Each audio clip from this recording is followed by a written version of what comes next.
if you clearly articulate the type of people you want to do business with, and then build the experiences to laser focus in on the delivery of their success, you're going to be in a much better position.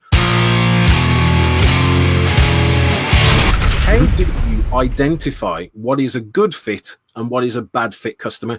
Absolutely. So on my website at 16ventures.com, search for success potential, and there's a whole framework there that I publish. It's just right there. It's free.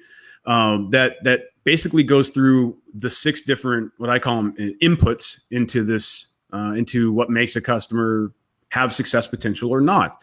And it's everything from something very simple like if they don't have these things at a technical level, they can't be a good fit. For example, the simplest thing is if you sell software written for Windows and the person uses a Mac, there might be ways to make it work, but fundamentally they're probably not a good fit. Yeah.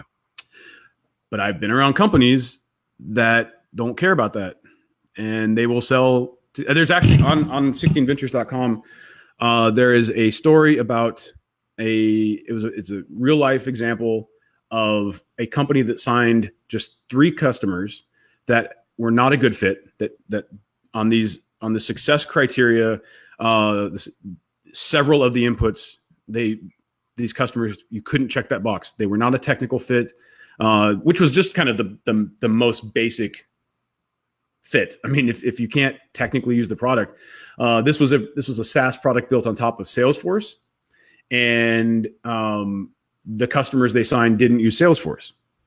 So you would think probably not going to end well for anybody, but they said, we're an early stage company. We need to learn. Well, yes, early stage companies, startups, it's all about learning, but there are things that you don't need to learn. There are things that you already know. Yeah. So, if they don't use this thing, which is fundamental to our thing, then it's probably not going to go well. And that was a lesson in 3 customers that were worth $25,000 a year in MRR or AR, actually costing us, this company that I was working with at the time, at least $1 million in revenue. So everything from the revenue that they took with them when they left to the fact that they showed up in deals that we lost, that we didn't close, the prospects that we didn't close mentioned specifically those customers that had churned out and gone to a competitor, and then the competitor used them against us. And you can actually quantify the direct cost of churning and burning those customers to be at least $1 million in revenue. And in that article, also on 16ventures.com, there's more detail that mean that we could probably even extrapolate that out to 3 or 5 million. But it doesn't, you don't have to. I mean, that's ridiculous to churn and burn 3 customers and then have that cost us millions of dollars down the road. Has a direct impact on our company valuation, had a direct impact on our sales cycle being longer for other customers. It's a bad thing. So going back to the success potential checklist, it's everything from, are they a technical fit? Can we provide them the appropriate experience? One of the things that I see a lot of is people bring in low revenue customers, customers, we would just say the small customers, right? So we have small, medium, large, whatever, but the small customers, because they can't pay us very much, people say, well, we're not going to give them much of an experience. We're going to reduce that. It's going to all be self-service or whatever. But what we don't understand is that those customers actually have an appropriate experience, which would be maybe a little bit higher touch. But because they don't pay us very much, we say they don't deserve any more than what they're getting. And then because their appropriate experience isn't there, they churn. And then people say, there's just a lot of churn in cheap customers. No, man, you're doing it wrong. But because you're doing it wrong, you're causing a lot of churn there. What you should be saying is, can I give these customers, this segment, can I give them an appropriate experience? Can I give them that high touch experience? If I can't, don't lower the experience, don't reduce it. Just say those are a bad fit customer and I shouldn't be doing business with them because I know we're going to churn and burn them. So you identify, everything, like I said, from technical to, are we going to give them the appropriate experience, even to something like cultural fit. This is the cultural fit is kind of soft and you know, it varies. Like as a consultant, it's a big deal. Like, I don't want to work with you if you're an asshole. Life's too short or too long, depending upon how you look at it, to deal with assholes.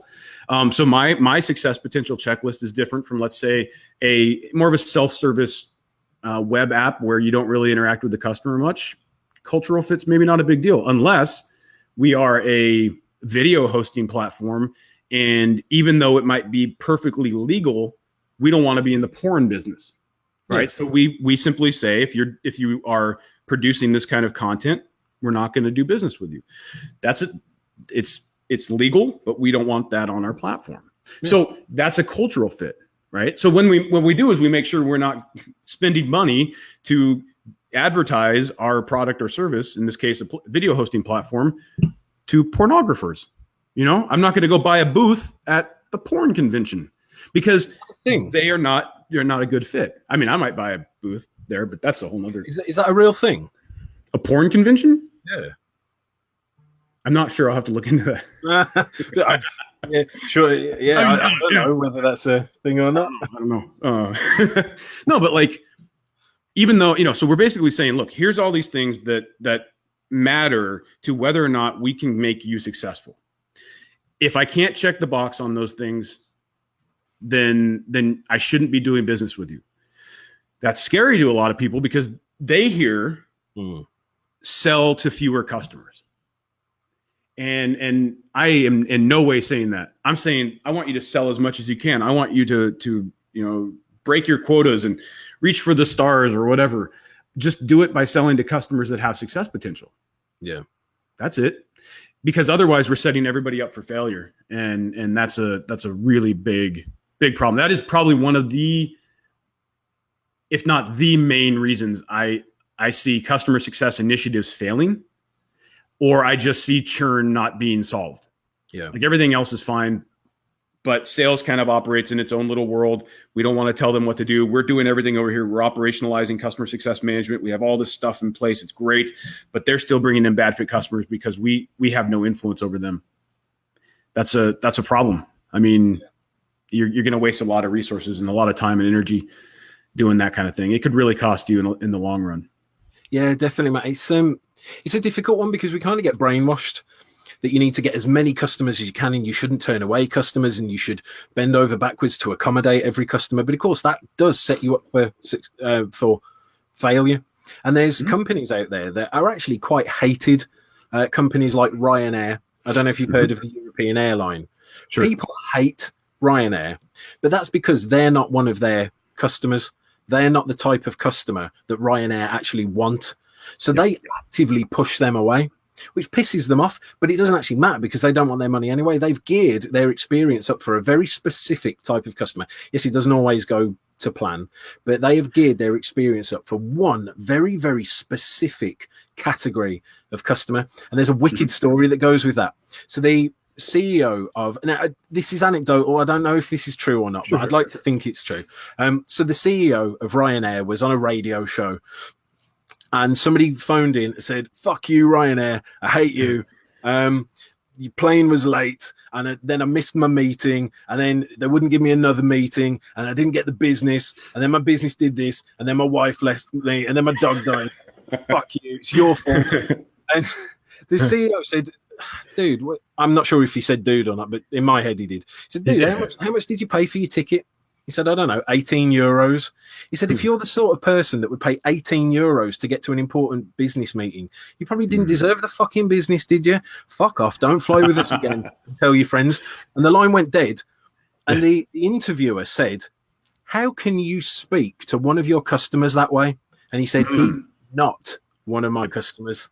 I think that's a great story. It's a really good story, whether it's true or not, but it highlights exactly, if you understand exactly the types of customers that you want to serve, you will then create the experiences to deliver success to them in the best way possible. And we kind of come at things with an industrial age mindset, a standardization mindset. to deliver the same experience, the same process to everybody. And if you try and do that for every single customer, you can't do it. You can't personalize experiences that way. And what tends to happen is you'll then try and build the experience for the lowest common denominator. So the person who's most likely to defraud you, the person who's most likely to not understand the thing, and you just piss off 99.9% of the people. If you clearly articulate the type of people you want to do business with and then build the experiences to laser focus in on the delivery of their success, you're going to be in a much better position